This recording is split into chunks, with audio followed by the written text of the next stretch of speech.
I got back into stand-up and I just like poured my heart out. I felt like I had nothing to lose at that point. So it was just coming from a really real place of just darkness. And I would just make jokes about what I was going through because I was turning that darkness into lightness. And then it built my confidence because I was like, I'm still a performer. Everything that dude said I sucked at is not true. And I can still do this. I can still make something happen even if I have to figure it out and make it on my own. Welcome to Persister with Candace Lowry. I am Candace Lowry. What is a persister? A persister is a little play on words of nevertheless she persisted, but also a woman who has truly broken through that glass ceiling and has really forged a path and a name for herself in whatever business she's in. Persister with Candace Lowry is a CastBox original produced alongside Studio 71. CastBox is the fastest growing, highest rated podcast app on both iOS and Android, where you can find all of your favorite podcasts. You can listen to Persister with Candace Lowry wherever you get your podcasts, but I hope you'll give CastBox a shot because I think it's the best.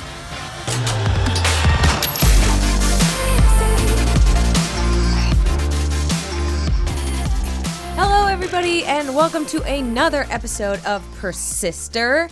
Today, I have Nikki Limo with me, who is, an actress, YouTuber, podcaster, now a shit they don't tell you, and now a jewelry empire owner. Yes, it's quite an empire. But every week I interview some badass woman who's made a name for herself. And today I am so excited to have Nikki here and talk about everything from, growing up in California and auditioning and getting through that whole process, but also really making a name for yourself in this wide world of competition. Well, thank you for having me. I'm excited to be here. So I start every episode off with an icebreaker. Ooh, yay. It's very random. Okay. Okay, so my question is, it's very timely. Yes. So Shane Dawson has been doing his series. Yes. The Mind Behind, or the Manga. Yeah. So, I'm super proud of him. Yeah, I know. He had like hours and hours of footage for this Totally. Jake Paul And he's just reinvented himself so many times and just continuously found a way to rise to the top. And I just admire him for that. Yeah. And I think my question here is, he decided to interview Jake Paul. Yes. And I think some people felt that was kind of shining a light on somebody who didn't really need attention. But I'm kind of feeling like I think it's interesting that he's wanting to dive into this. Yeah, and well, here's the thing: is like, I haven't seen it yet. I've only seen the trailer. I know it came out like a couple days ago, and I've been saving it for the weekend. But I know it's 40 minutes. Yeah. No, I love each series that he's put out so far, so I can't wait to watch it. But I was thinking that usually he tries to get to the root of the reason why someone acts that way, which I think is so fascinating. That's what I liked about acting. I liked knowing why people behave the way they do without like judging them first, because you see a douchey person and you're like, oh, what a douchebag, but like then you go back to their childhood, like what makes them act the way they do. Right. That's what I'm more interested in as a person. I just like knowing motive. I just think it makes people more understandable, because I think we live in a time where people just like to villainize others, where right. it's like, oh, bad guy, good guy, and it's really not like that if you dissect motive and where people come from. And I like that. I don't think there's anything wrong with diving into that. Yeah, and I don't think people see it as like a way to get views, but he has enough. He has enough views. Yeah. He needs He would literally pick any topic and make it interesting enough and get views. Yeah. I think what Shane's doing now is he's picking topics that he's personally interested in. And I know Shane personally, and so I know he's interested in how people became who they are, right. and the people that he picks are usually people that have this grandiose like ego thing. And I think it's really cool that he's actually getting to do. He's one of the few people on YouTube that get to do something that they're passionate about. Yeah. Get to actually make videos about things they're passionate about. A lot of us started that way, and then we're not doing that anymore. So I envy that. Well, I want to get into your passions. Oh. So, you, from what I've read, Yeah, go on. I did some light stalking. Love the way it starts. So you grew up in California. I did, right? yeah. So at what age were you like, I really want to be more than just, do a couple acting or like be famous? At what point were you like, I want to act and I want to really pursue this? Okay, so I wanted to be an actor when I was 8. And because I live in California and my grandma was already kind of working in the industry, she was SAG. She was basically a professional extra, but my grandma's such a ham. She'll find a way to like get next to the main actor, and like she would be right there in all these TV shows and movies. It was really cool as a kid to like go to the movies and see her like on the screen. But yeah, so she knew how to make that happen if I wanted to pursue that. So I immediately got headshots and looked for a manager in our area, which I lived in Santa Barbara, so it wasn't quite LA, but I was kind of like, oh, there's, not as much competition in Santa Barbara. So I got with the manager and I booked pretty much everything that I went on in the beginning. So I just thought, oh, this shit's easy. Oh, what? Like this, I know. It caused so much delusion for me later in life. But yeah, so I was like super happy and excited. I'm like, I found my thing, and I'm just going to be this forever. And then my manager died. Oh, whoa. Yeah. Wait. Yeah, it takes a dark turn. Wait, things just got, this is like soap opera level. Yeah, right yeah. now. So Was it sudden? Yeah, because like I don't mean to laugh. This is no, so I funny. know. It's just like so sudden. Like, but that's like what you like in movies is where the character's like, oh, they're winning, and then defeat, like crumble. How will they make it out of this hole? It's the inciting incident. Yeah, exactly. So yeah, she died, and then we had trouble finding new representation because everyone wanted us to move to LA. My parents had full-time jobs in Santa Barbara. They're like, we're not going to do that. So I basically had to stop acting when I was 10. It lasted for like 2 years, and then I stopped. And then I just always thought I was going to have to pick a different thing because as I got older and older, which like to me old was now like 16, 17, 18. I'm like, oh, I'm so old now because all of the kids that I had been acting with had already been on TV shows, had already like done things. And so I was like, oh, I guess I got to pick something else. And I went to college and was like, maybe I'll be a nutritionist. I don't really know. I got into this company that did a lot of sales. So we had to go to these conventions and listen to motivational speakers. And when I was like 19, I went to this convention and the speaker was like, you can do whatever you want in life. Just, follow your dreams and all this stuff. And like the sales company wanted us to use that to like sell more. But I was like, oh, this is definitely not my dream. Right. I want to be an actor. And I had no idea where to start, but I was like, people do it. So I'm going to figure it out. I'm just going to figure it out. And it was a lot of like, really stab in the dark, guessing and failing and trial and error. I wish I had someone that had guided me back then, but yeah, I just like had to figure it out. When I know sometimes there are situations, especially with younger girls now, that want to get into it, but their parents kind of say like it's stupid, it's not worth doing. And did you have a really supportive family? I know with your grandma being in the industry, or did it kind of feel like they were a little cautious for you to make that move? I think my mom, when I first said it, she was a little taken aback because I was very academic. Like I got really good grades and I was in GATE and like, so she's like, oh, smart people aren't actors and smart people should, because before I was like, I want to be an astronaut. I want to be a doctor. And then I'm like, I want to be an actor. And she's like, oh, wow. Okay, and then she looked at Jodie Foster and like people that were graduated from Yale, then also were actors and great at what they do. And then she was like, oh, maybe actors aren't that dumb because it takes a lot of like learning about people to become that character. And so then she was really on board. She was really supportive. She would take off work to take me to auditions and take me to set and stuff. My dad, I think, thought it was more of a phase. Like he was just more, you're not going to make money if you're that. So pick something else. Has he come around now? Oh yeah, totally. But it took a while. But he's around now. I think. But once I was 19 and I was like, oh, I'm just gonna put everything I have into this, and I'm just not gonna stop until I hit an absolute wall. I was, an adult, so it didn't really matter if my dad was like, no. Right. I was like, okay, well, I'm going to go work as many jobs as I need to pay for the acting career, for the acting coaching. And, I was going to take it seriously as a business. Mm-hmm. And I don't think there was really much he could do about that at that point. Was there a moment in between, then and now where you felt like almost this hopeless feeling of, every week burnout? Yes. Every other day. Yes. No, legit. Yesterday I had 2 series regular auditions and I came home and just cried because I was like, where is it all going? Mark knows. I feel like that comes with being an actor too, is that you kind of almost have to be an emotional person. Yeah, I'm very emotional. I really just want to work more so I can put some use to these emotions because they're just everywhere, always just right under the surface. But yeah, I would say when I was 25, I hit a bottom where I could have either just quit everything altogether or kept going, which is what I did.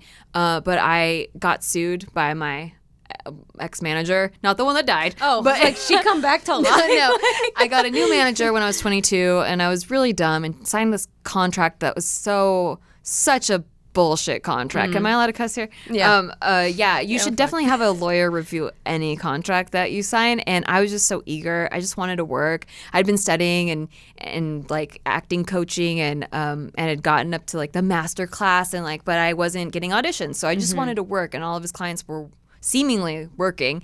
And I just signed this 4-year contract with this guy, and he was such a it was just extreme emotional abuse. Like he would call 10 times a day. If you didn't pick up the phone, then he'd like lecture you for 2 hours, and he would say like, you're not taking your acting career seriously. He separated me from all of my friends and family because he's like, oh, you need to. It was very like controlling. The definition of an abusive relationship where they isolate you from your friends and family, and like he wouldn't let me go out at night or socialize. He's like, you have to be, which I didn't really socialize anyway, but he was even more like, what were you doing last night? You can't. I'm like, I was home. He's like, really? You were home? It was just really weird, and I couldn't get out because this contract was so crazy that if I tried to get out, he could sue me. It was like everything was a breach of contract. I couldn't do anything without his permission. It was pretty nuts. If I had known that I was going to get sued anyway, I wouldn't have stuck it out so long, but I had stuck it out with him for 2.5 years, thinking like if I could just make it to 4 years, then I can just get out of it. And so I would just try to appease him, and I just really he would get in my head and make me doubt myself. After each audition I didn't book, he would lecture me on how I suck as an actor and how I'm fat and I need to lose weight and I'm not TV ready. And by the way, I was like 20 pounds lighter than now, so it was I was fine, but he was just super controlling and wanted to make you think that you needed him in order to succeed. Yeah, sometimes I feel like people don't realize it's almost like this ego trip that a lot of managers go on sometimes. Not talking about my manager. So. My current manager is amazing. But, no, I mean, I think especially too, even though this is more so an emotional abuse, this whole thing with Me Too coming out and the movement. This dude tried to kiss me multiple times, and I had a boyfriend, and it was bad. And I countersued because of that. And I had so much to countersue with, but the justice system is so stupid. It's not built for people with no money. He sued me when I had no money. Who sues a poor person? I don't know. And you can't Someone that just wants control. Help. Yeah, and I couldn't afford to defend myself, so we had to settle. And it was just the whole thing was such BS. But I really hit a bottom after that because now I didn't have representation. He had called all my agents and gotten them to drop me, except for my commercial agent. That was my one ray of hope. They had already dealt with a lot of his clients coming into their office crying and being like, ugh. And so they're just like, we're not going to deal with this guy anymore. But he tried. He called them and tried to get them to drop me. But yeah, so I wasn't going out for auditions anymore. I didn't have a job. I was because I got laid off of my waitressing job, and I hadn't really booked a lot at that point. A couple co-stars, but not really something to put my feet on the ground. And yeah, I was having to ask my parents for money, and I just felt like a complete failure. I felt like everything my dad said was right, and that I should have gone to college for something else, and I just really just wanted to die. Oh my God. So, I mean, you're feeling this way, and I'm sure after dealing with all the emotional trauma too, you kind of don't want to leave the house. It sounds like you kind of fell into a depression. And also at the same time, my boyfriend was cheating on me, and he moved out of the house. So I had double rent and was dealing with the breakup. So it was like really, really rock bottom. So what steps did you take, or did anything happen that kind of helped to get you out of that dark place? So I'd been doing stand-up for maybe like 4 or 5 years at that point. And I had taken a break to focus on acting because that guy was like, if you do stand-up, you're not focusing on acting. So, I got back into stand-up and I just like poured my heart out. I felt like I had nothing to lose at that point. So it was just coming from a really real place of just darkness. And I would just make jokes about what I was going through in a way that was like real and also made everyone laugh, which then made me feel better because I was turning that darkness into lightness. And then it built my confidence because I was like, oh shit, I still got it. I'm still a performer. Everything that dude said I sucked at is not true. And I can still do this. I can still make something happen even if I have to figure it out and make it on my own. Not necessarily a representation sending me out and getting hired by someone, but creating content on my own. And that's what really drove me to produce more content on YouTube. And at the time, YouTube Space LA had just opened and they were taking a small amount of creators to like guinea pig test it.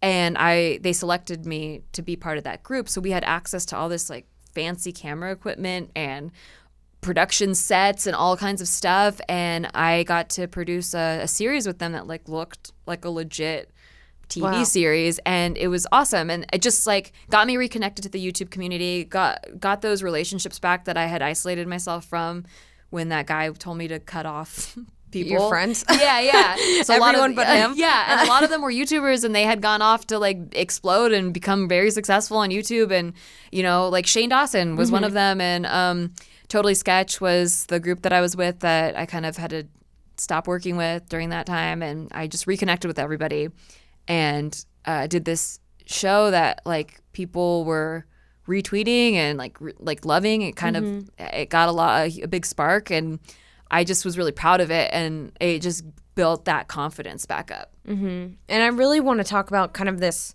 transition from acting to YouTube. Yeah. But we're gonna take a quick break, So let's get those sponsors. Yeah.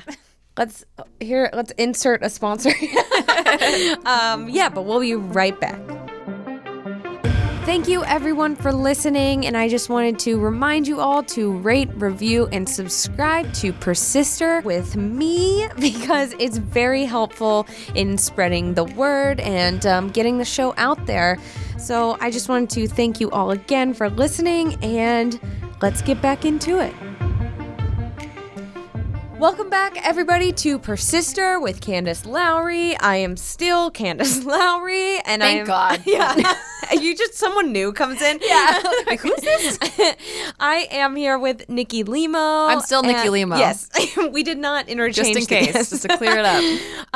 And I want to talk a little bit more about getting into YouTube. Yeah, but also working with your significant other and having them a part of your YouTube life and everything like that. So you mentioned that you got into YouTube space. You really started to meet a lot of people. And did you feel like because YouTube's so competitive. Totally. Did you feel like you had other women friends that you could rely on? Or did it seem very competitive and kind of every woman for themselves? Okay, so everyone presents themselves as they're helping you or they're like down to support you. Right. It's not till later where I found out that some women were just really backstabby and like thought of everyone as competition, and their strategy is to befriend you and pretend like we're all good. Right. And I won't name any names. But I would say that I did find a few women that were kind of in the same boat as me, like had the same type of audience, we're on the same path, doing the same things. Maybe some of them started in traditional and were doing YouTube also. And so there was like a similarity between us, and it's like, hey, let's just help each other out. And that was really cool because it was like if I wrote a sketch and they wrote a sketch, we could collab, and I knew that they were reliable and they knew I was reliable, and it really worked with the cross promotion. Like, our audiences did grow and benefit from each other, helping each other. I would say the competition ones, they just kind of filtered themselves out. Yeah. I mean, I know it can be. It is weird. There's like this facade sometimes where you're like, do you really want to be my friend, or are you kind of just using me to like get further up the ladder? Yeah, it's really weird because like I would still support them if they went and blew up. Like, I would be so happy for them, but they just didn't see it that way. And again, when I talk about like think about people's backgrounds, it probably has something to do with their childhood or something that happened to them. They have a chip on their shoulder, and so I'm not gonna like judge them for it, but it just sucks when you think someone's your friend, right? And then it doesn't work out. Yeah, and it's like sometimes I find myself getting into this drama, and I'm like, I'm an adult. 26. Yeah, like, I should not be dealing with this right now. Exactly. But also another thing that I think is interesting is that you had your now husband in a lot of your videos, part of your videos, and also part of your podcast. Yeah. So did you ever feel like there was a line or like certain rules you needed to follow when you guys do have yourselves out in public, and that you're both in entertainment, or do you kind of find that it's pretty easy to work together and work? Yeah, it's actually really easy because both of us, I don't know, we don't have like a separate YouTube persona. So who we are on camera, that's who we are. Like, that's who we are in public. That's who we are at home. That's how we are. And it helps that he's also a trained comedian, entertainer. So we both went through the same schools of everything, like UCB improv training, stand-up. You know, we knew all of the rules, so we just do bits together all day. Like, that's like most of our home life is just us doing bits and going into characters and stuff. It's really fun, and then we get cast and things together, and it's just like we just get to play. The best. Yeah, and like it's very professional. Like, he's not. If he's cast as something, he's not going to be like, oh, my wife's here, it's making me nervous, you know? He's like, it's all good. So how did you guys meet? We met through YouTube. Okay. Yeah, so back before the manager that sued me, God. I got cast in this YouTube sketch comedy group called Totally Sketch. This was back in 2009, and beginning of 2009. And that at the time they had like 10,000 subscribers. They were just starting out, but he had really good production quality, which was rare on YouTube at the time. And I needed footage for my reel. So it was kind of just an exchange that way. And the script was fun and funny, and he was nice to work with. And so he called me back to do more sketches, and eventually to be part of this new channel called The Station, which was a conglomerate of all the top 100 comedy channels on YouTube at the time, which ended up becoming Maker Studios. And so while he was his name is Michael Gallagher, he owns, he was the director of Totally Sketch, and while he was doing all this, he kind of put together a cast of regulars. And so Steve, my husband, was one of the other regulars in Totally Sketch. And we were both in relationships, and we were both like very relationship people. So I was never like, ooh, I have a crush on Steve, I'm going to break up his relationship. No, it was never like that. It was just like, oh, he's fun to work with. Like, it's really fun. Like, whenever Steve's in the sketch with me, it's going to be fun. And and so we would just have fun, and we were friends for like 3 or 4 years before both of us got dumped around the same time. Oh my God. Yeah. It was just kind of worked out that way because both of us would have stayed with our exes forever, even though they were awful to us and it wasn't a good fit. We were just kind of those people that are so loyal, and I see the good in them that I'm just going to keep sticking it out with you until you completely shatter me. Yeah. And yeah, like I caught my boyfriend cheating on me, and so we broke up. It was a terrible breakup. And then for him, she broke up with him, and he later found out that she cheated on him. Oh my God. So it was enough to like break it where we were over our exes. Like, we weren't. Turns out they were cheating with each other. Right? Weird thing is, we all knew each other. So like, I know his ex, he knows my ex. Oh, Lord. We all like did comedy together. So it was like a cesspool of weirdness. But Incestuous yes, relationship. it really is. Like the industry is just so incestuous if you stay in it long enough. And don't lock down your significant other. So when we started dating, it was just like, this makes so much sense. Like, you're exactly like me in a relationship. I'm just like you. We have the same sense of humor. We have so much fun when we work together. There was only just a little bit of, in the first year, we were projecting our old relationships onto each other. So after that first year when we were like, hey, what are we doing? This is dumb. We just, everything just clicked and we just totally got along and just kept working together. You finally get to have your happily ever and a good manager and good relationship. Yes. So you were working on all this YouTube stuff, still acting, and then now doing stand-up. And doing stand-up. Yeah. And now there's kind of this additional layer of podcasting, but also a jewelry line. Yeah. So really what caused you to kind of make that shift? Okay, so at the beginning of this year, I just wanted to do, I feel like a lot of YouTubers feel this way where they get in a rut and you feel kind of like you're handcuffed to this certain format that's doing well on YouTube, but maybe necessarily you're not that passionate about anymore. And I just felt like we're probably going to have kids soon, like probably within the next year or two. And so this year was really just like, what is everything that I haven't done yet that I have always wanted to do? I'm just going to go for it, and I want to do something that I'm passionate about. And Should They Don't Tell You started for me as a new format for YouTube. It was going to be a video format where I just talk about things that I wish people would have told me when I was younger. So like, I'm telling you now the things that I wish I would have known. And then when we had been working with this other channel called JK News, and they get to just like riff and talk about stuff like as it's almost like a podcast format in video form.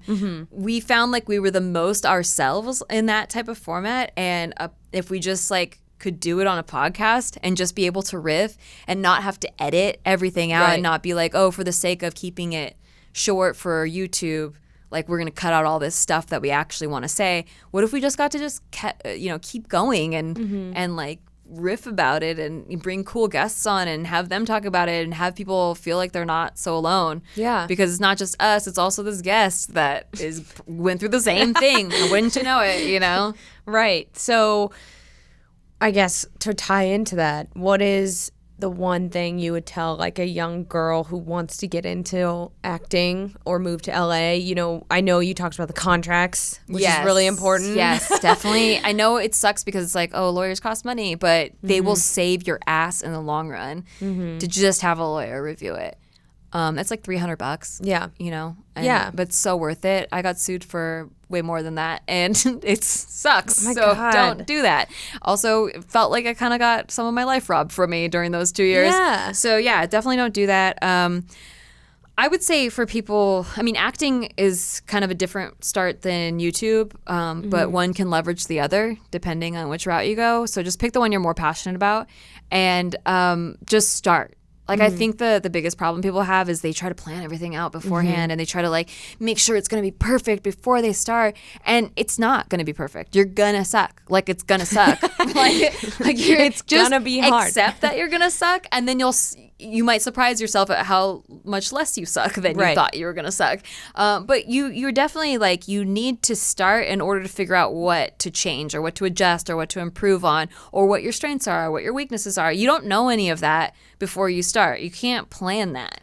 Yeah, and it sounds like you almost took no as like, screw you, I'm going to do this and get it done. And so sometimes, you know, people get really discouraged when other people have doubts in them, but it's just almost like in order to be successful, you have to really just be confident with yourself. Be like, in any industry. Yeah. Yeah. And so, I mean, I think the entertainment industry is one of the hardest industries to break into, and you probably get rejected way more than other industries. But if you really want it, like, you're going to keep doing it. Right. So just keep doing it. Like, I've gotten discouraged before, sure, but you can either let those people break you or you can use it to fuel your fire and prove them wrong. Right. And I feel like that's what's so cool, which is what you did, is that I don't know what this manager's doing. I hope that he's in trouble right now because I do not like He's him. definitely a very sad, very sad person. Yeah, and that's kind of what I've realized is that these people that are so just egocentric are really the most insecure people. He was like a classical narcissist, just very demanding your respect, but will never get it because you can't demand someone's respect. You can demand them by law to follow what you're saying, because you're going to sue them, but that doesn't make someone respect you. Yeah, and what is being in entertainment, both YouTube and traditional like film, what is the hardest thing you think women have to face? Oh God, I mean, like first of all, question. as a person, time management is insane because auditions pop up all the time, and it's hard to plan productions when you have auditions popping up. Right. So you need to prioritize, and then two, as a woman, I feel like the biggest struggle is always having to fit into some kind of box, like. When I started, I was 21. So do I always have to look 21 now? Like you start building a brand when you're that age, and then it's like the industry pressures you to keep that magic going or like stay in that box, that box that you always get cast in. Or sometimes you keep yourself in that box. You're like, oh, I've always done this and it's always worked, so I'll just keep doing that. But then it doesn't work when you're 30, So like, I guess being able to adapt and innovate and you don't, like it depends on what kind of person you are. Maybe you kill it at the stereotype and you just want to play that and work, or maybe you invent your own thing, like where you're like, hey, I'm not going to sacrifice what I want my brand to be because it's my brand, and if you can hire me or not hire me. And that's kind of more the path that I've gone on because the beginning was I just felt like so pressured to be in some box that I didn't understand. I'm sure it feels liberating to be like, fuck you. Fuck you. I have my own business. Yes, and guess what? I cast myself as this. Yeah, exactly. Well, every episode, I ask fans and people some questions that they want to ask you, but also I have a set questions I really ask every guest. Okay.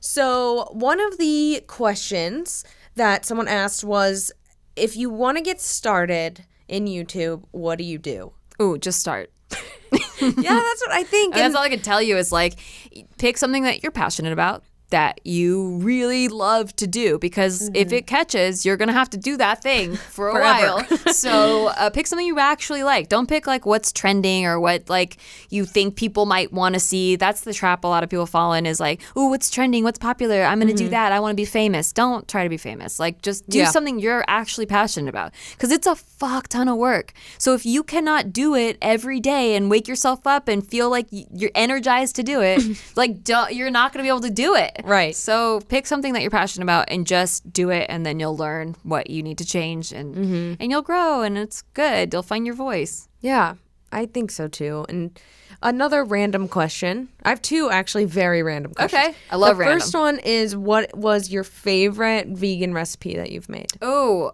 there was this there's a lot of really good ones, but I think my favorite was this pretzel in beer cheese. Oh. Yeah, it was homemade pretzel. And vegan cheese? Yeah, it was homemade pretzel bites and vegan beer cheese.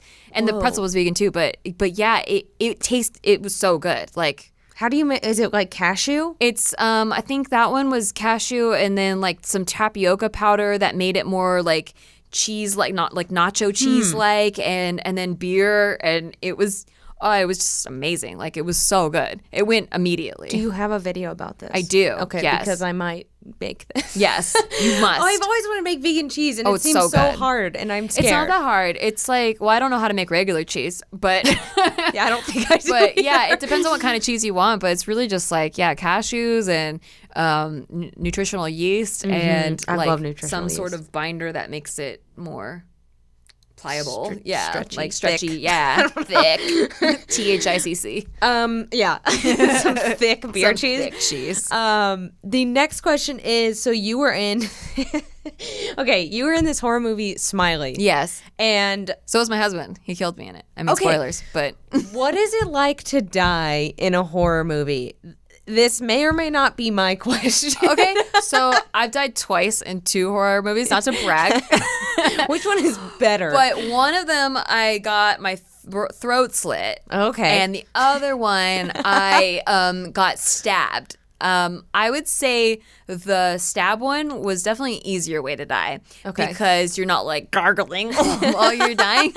But yeah, it's weird because a lot of actors have like dreamt of having a death scene. Yeah. I had never wanted one. I just got killed twice. It was, I guess, it's fun in the one sense you get to like milk your death, you know? Yeah. But on the other hand, you're like, oh, my character's not in the movie for the rest of the movie. Yeah. I don't get to play with everyone. Because I never got to see the movie, but I always see the thumbnail or the poster. I'm like, this looks really scary and gross. And then I was looking through it today and I saw Shane Dawson's death scene. Yeah. And it's like they slit his throat like 3 times. And I'm like, are necessary? like, are you thinking like, all right, let's get into the mindset. No, you know, of death. that one's really hard. See, the throat one's so hard because the special effects are like you have this throat slit already here, and then you have like this blood gush thing that's here, and you have to get the timing right. So you're like trying to act, but you're also having to get the timing right. So when like the throat slits to like where my scream stops, and like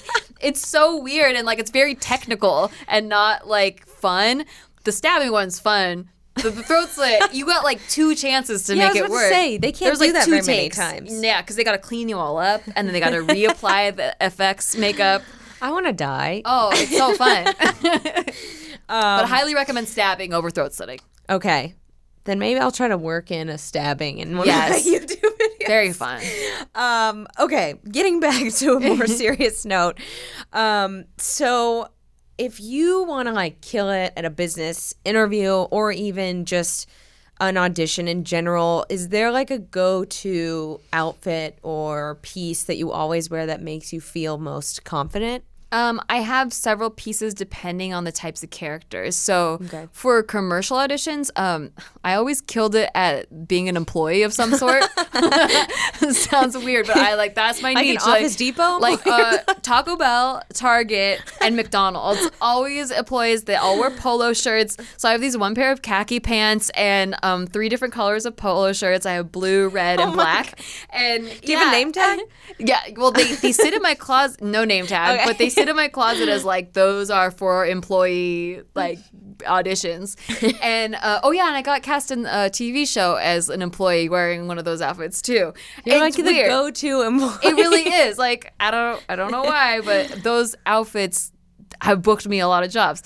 And then I used to get called in to be this like club girl, like girl at the bar, like where's the bathroom, you know, like that kind of girl. And there was like this specific red top that I got in Vegas that like was droopy and like had like some like hangy sparkle things, and like it was so annoying and obnoxious and not something I would ever wear, but it's like totally that character. So if you want to get that character across, because when it comes to TV shows and commercials, you have like 2 seconds for the audience to recognize, oh, that's that type of girl. Right. So you have to just be as much that character as possible. Mm-hmm. And that outfit really worked quite a few times.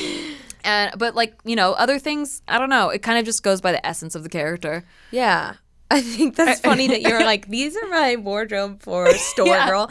And then finally, I just want to ask, because it's called Persister, what is a really defining moment in your life where you're like, wow, like I really persisted through these odds, and where you were just really proud of yourself, like I did this all on my own and kind of didn't have to rely on anyone else. And even from what you were telling me, it almost seems like your whole journey has kind of been like that. Yeah, it really has. I mean, even now I feel like that. Like I said, I cried yesterday after my auditions because I never know if anything's working or how long I have on, you know?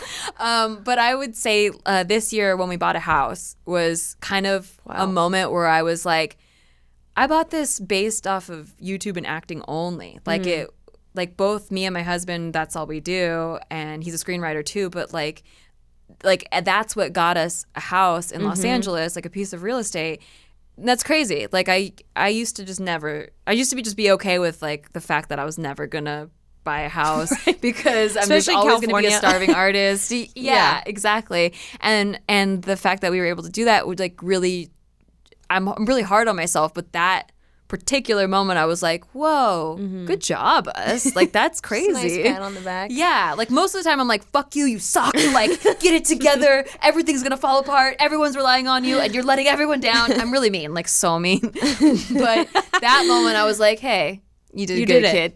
I feel hopefully one day I'll be able to afford a house. But anyone like, even my boyfriend and I now are like, those people like bought a house, like they know what they're doing. Like even like the month before buying one, I was like, we're never gonna buy a house. Like it's never gonna happen. And now it's yours. Yeah, and I can't believe it. Every time I wake up and go downstairs, I'm like, whoa, we still live here. This is crazy. It's been like 5 months, and I'm like, another month, we made it. That's insane. I can't believe this. All right, so the next question is, I feel like I'm like interviewing you for a job. I love it. What are the 3 most important qualities for your success, would you say? Oh, I mean, the basic answer is like persistency, consistency, and self-care. But that's true. Oh, it's people like, forget about self-care. Self-care has been a huge one for me because I really have been under that like discipline mind state of like efficiency and like this, use of my time and making sure that everything is work oriented. But if you are not taking care of you, then it really doesn't matter how much work you're doing because you're not giving your best. Like you can't continuously put out quality if you're not taking time to refill that cup. Right. And that's been such an eye opener for me just in the past like 2 years where I just kept getting burnt out and like kept going but not with my heart in it. And so just taking that time out to deal with your mental health issues and go to therapy and take a bath, go, like meditate, like do something that's just not at all work oriented. Right. So it's like persistence and self-care. Yeah, like be disciplined, be persistent, because a lot of people have the opposite problem where they're like, I can't be disciplined enough. Like I'm just always wanting to take a break, and it's like, I don't know. I didn't have that problem. I had the like, if I stop working, everything's gonna crumble, and I just can't stop working because this isn't helping my future, and I can't take a break on the beach. Yeah, and that doesn't help because then I'm just frantic and neurotic all the time. So yeah, take that time, re-energize, then work your ass off. Yeah. I agree with that. Well, thank you so much for coming on here. Thanks for having me. This is so fun. I learned a lot. I feel like I learned some things. Good. And I have a new vegan recipe, which is nice. Yes, you must try it. It's so much better honestly, people are like, oh, vegan, how good could it be? But it honestly is really good. Yeah.